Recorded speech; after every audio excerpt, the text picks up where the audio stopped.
Once again, this is Paul Glumaz. On October the 9th, 2018, this is your Seattle elder LaRouche activist. Been around for a while, 44 years. Soon I'll be 45 years into the movement of Lyndon LaRouche. And this is really getting a very, very tense global political situation. And I want to make this very clear. The midterm elections, which are coming in less than 4 weeks now, in 4 weeks as a matter of fact, from today, is not a local event. This midterm election is a global, international event. And the psy war involved in this election is massive. The pundits, the pollsters, they're saying that anywhere from 30 to 61 Republican seats are going to flip. It could be 61 seats that are going to flip. You know, we did the polling. We went out and polled, and this is what we found. And we polled the people most likely to vote. Now, how many of you, when you get a call from somebody wanting to poll you, you hang up on them? Everybody hangs up on everybody. So where are they getting these people that they're going to poll? It's a whole different world than it was, 20 years ago. Right? Everybody and their uncle is trying to sell you something on your cell phone, and how are you going to poll? How are you going to do your distribution, your sample? And how correct is it? So I have no idea how this is going to turn out. But I do know that Trump is going out there and gathering these large crowds. And he's going into the hills. He's going into the valleys and the mountains and the crags, and the cities and the towns. And the fundamental question is, those people who do not vote or very rarely vote, they don't have a voice. They haven't had a voice in our government. They have been passive bystanders watching the country go down the tubes, and they couldn't see any difference between the Republicans and the Democrats. And they couldn't see any difference for them. So why do you want to vote? Why would you even bother voting? Unless you had a stake in the voting. Right? So you cannot calculate. The pollsters can't calculate that because they're assuming a pattern from the past where you have the quote most likely to vote. Right? And so there is no way of telling how this is going to come out. But if what you saw in the Kavanaugh situation, which is really incredibly extreme, and I don't really care for Kavanaugh personally. I'm not one of these right-wing, characters that Alito, Federal Society. Those guys. I'm more interested in justice from the standpoint that the Constitution's preamble is there to inform the rest of the Constitution. These textualists like Alito, They don't, it's the law as is written in the Constitution, not the intent. I'm with the intent. And this is where these Republicans fall apart. It's in the general welfare clause. However, that wasn't the issue. The issue was never raised. That issue was never raised. They never raised the issue. There was no discussion of what a Democrat would have discussed 20 years ago about why, or even 10 years ago, about why they wouldn't want Kavanaugh to be the Associate Justice of the Supreme Court.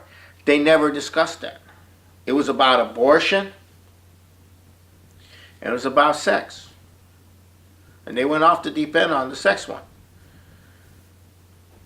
Not the issue of the general welfare, which was the older Democratic conception, was that the Supreme Court needs to reflect the general welfare clause of the Constitution, of the preamble of the Constitution. So that was never raised. And that tells you that there are no more FDR Democrats running in any position in the party of any meaningful capability. Obama wiped them out.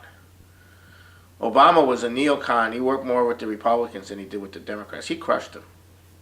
And now that Obama is very active with all the British assets in the U.S., with all of the networks that are in place, with this thing called the resist movement,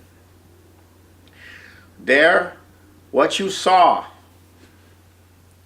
with the Kavanaugh hearings, the psychotic way that was handled by the Democrats, that as soon as a majority in the House and Senate come in, that's what you're going to see until the country is destroyed. There it will be no let up. Never before has the issue of removing a president been the only issue in the midterm elections. The only issue in the midterm elections.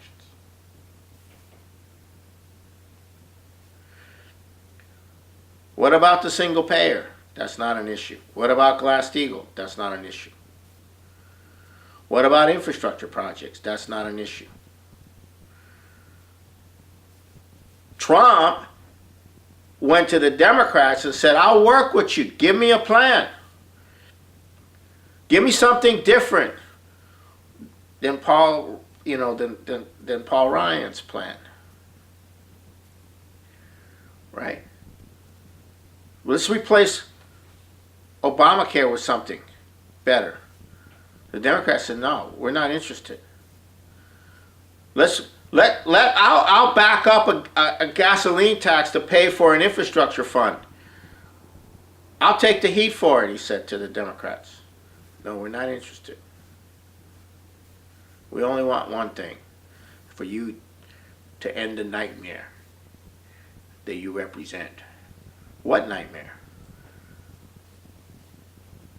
I'm out on the street and I get people telling me their relatives all over the country are for the first time having hope. They're starting to have some jobs. Why? Because he loosened the regulations.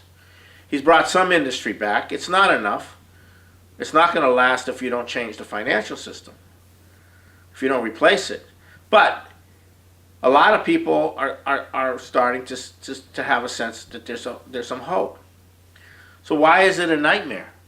And for whom is this a nightmare? Well, that's a good question, isn't it? It's a nightmare for the British. It's a nightmare for those people who have become extremely opposed to the human economic development. I was at a Democratic Party meeting. I'll give you an example of this problem. And this very intelligent, educated lady, very sophisticated, very knowledgeable, and I were working a booth, a concession booth at the district caucus meeting, and so I started discussing the, Glass-Steagall and all of the stuff, and she was really, for it. And then I brought in the whole question of the industrial development of the world, what the Chinese have done in bringing 700 million people out of poverty through infrastructure and economic development. And I went through the Belt and Road with her, and she got horrified. No, that's going to hurt the planet.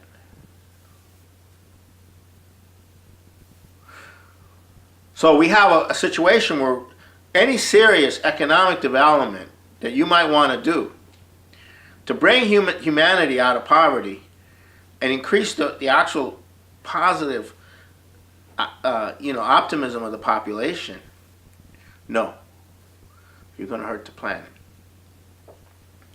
Obama, when he was in South Africa speaking to students, said, if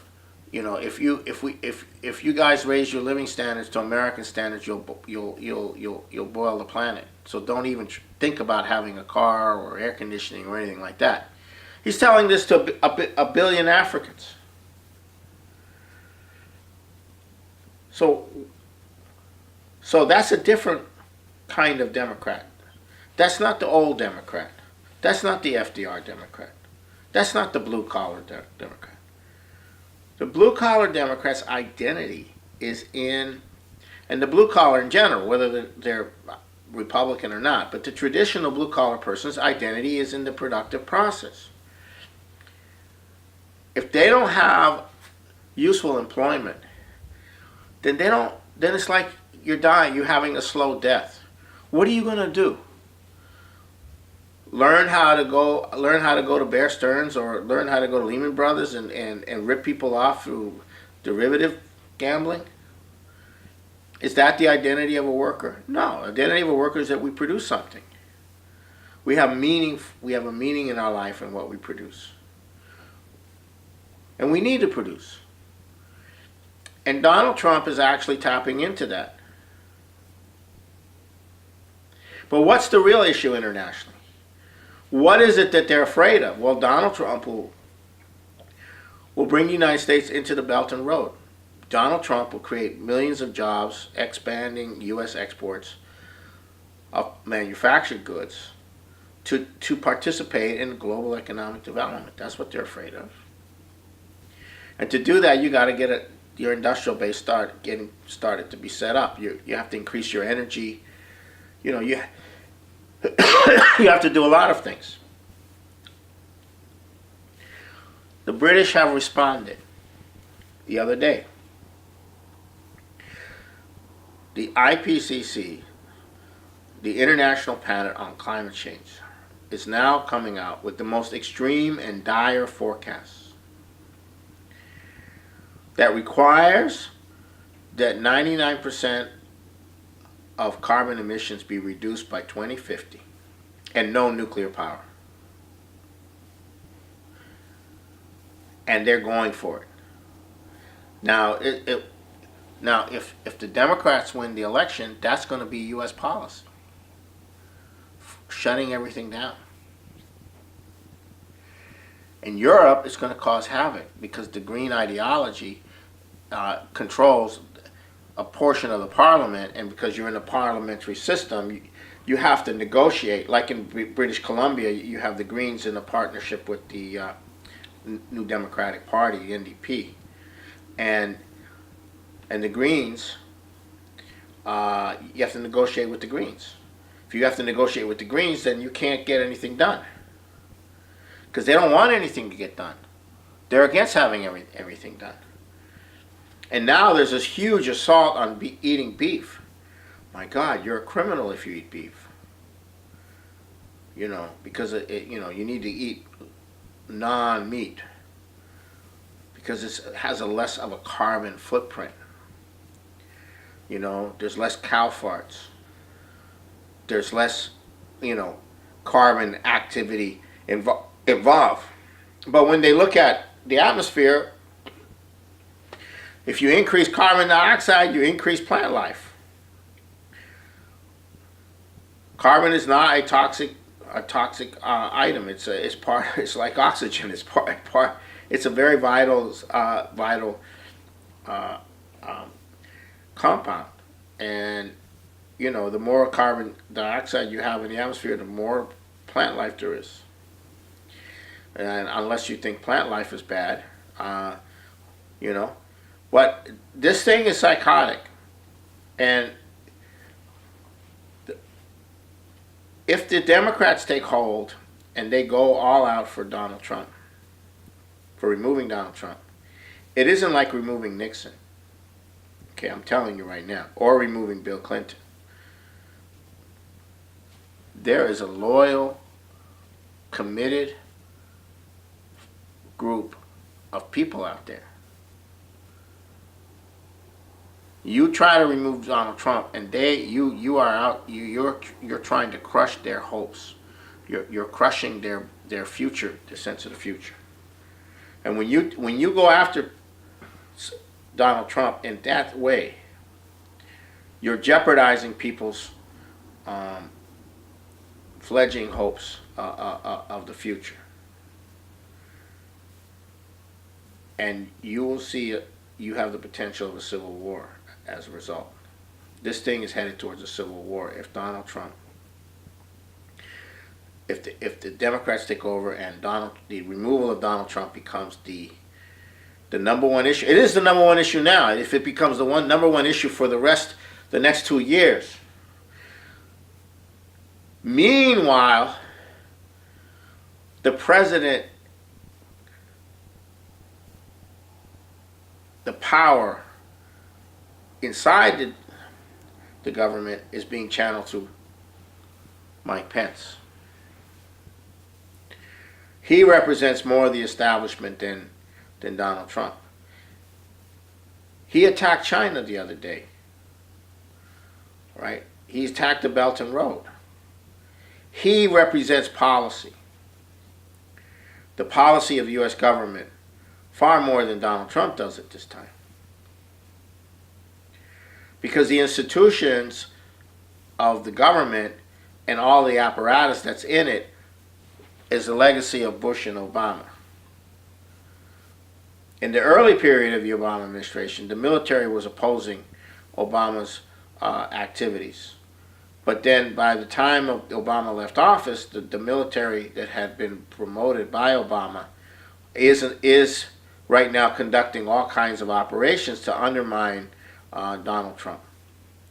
Which is why Donald Trump has to meet with Putin and establish a relationship where they can make a decision to end the war that is going on. The U.S. has been at war with Russia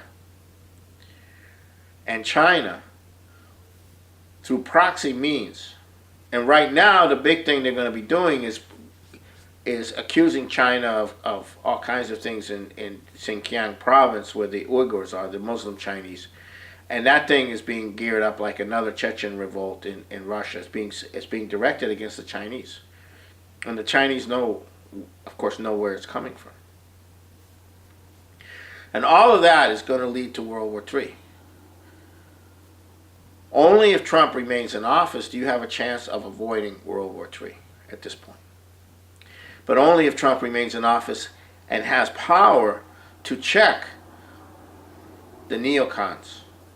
The neocons like Mike Pence.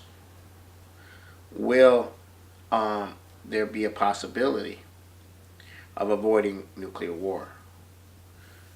And only in that context of a Trump that is empowered will Trump move towards an agreement with Russia, China, and India for a new architecture, a new fixed exchange system, a new Bretton Woods. And that's what's going to have to be done. And all of the economic trade wars lead in that direction because China and the U.S. have to agree to something different. And that something different is a new financial architecture for the world. And that's where it has to go. But none of that is possible if the Democrats take control of the Congress. So this is a very, very important moment for people to activate. And the three key districts are the 5th district in Spokane, the 8th district, which is a rambling district that goes from Auburn down to Puyallup over to Ellensburg. It's Reichert's district. He's retiring, and that district is the most likely one they're saying that could go Democrat. Then there's the 3rd district in that's the 8th district, and the 3rd district is in the Vancouver, Washington north, east and north, and that one also could be flipped. But the one that is most likely, they say, to be flipped is the one closer to here, the 8th district. And so this is very important that these districts not get flipped, that they stay Republican. And whether you like Republicans or not, or whether you're Republican, that's not the issue. The issue is not Republican or Democrat. The issue is whether the issue has been made, the removal or non-removal of Donald Trump. And that's the issue in this election. That has been made the issue. And there is no other issue.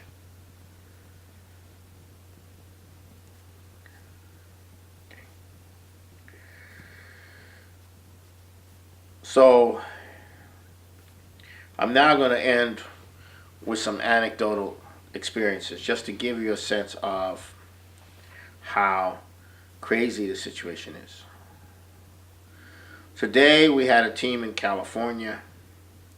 We had another team in Anacortes, and we had another team in Issaquah, out on the street.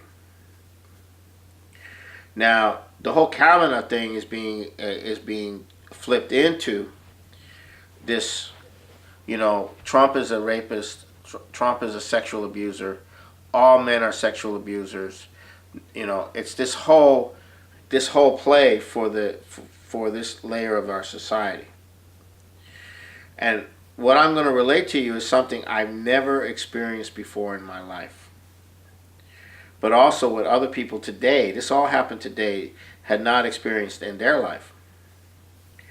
We had two women at organizing at a table in California. I think it's in a place called Tiburon, California. I think I mispronounced it. Anyhow, which means shark in Spanish. Some women came up to them and said, at our table, which has a sign that says, "Trump can't do it alone. We need to get you involved." And they came up to them and screamed, "You don't deserve to have a vagina." I've never heard of anything like that. But this is how wrapped up people are. And we got even worse responses in Vancouver. In Anacortes, just women just coming up screaming. And then I had a 75 to 80-year-old lady get in my face and start screaming about, you've never been raped, you don't know anything, and I said, well, what's the issue? The issue is Trump is a liar, and he's a sexual predator and sexual abuser and all of this. I said, well, what's the fundamental issue? Economy? War? No, Trump. Trump is a sexual predator and an abuser. And she started screaming at me. This 75-year-old lady, you're not a woman, you have no way of knowing any of this. You are an idiot, a moron, and you're not a woman. And this is a 75-year-old to 80-year-old lady in my face. Can you imagine that? I've never had that experience either, but that's what's happening. There's this revving up of the female psychotic situation.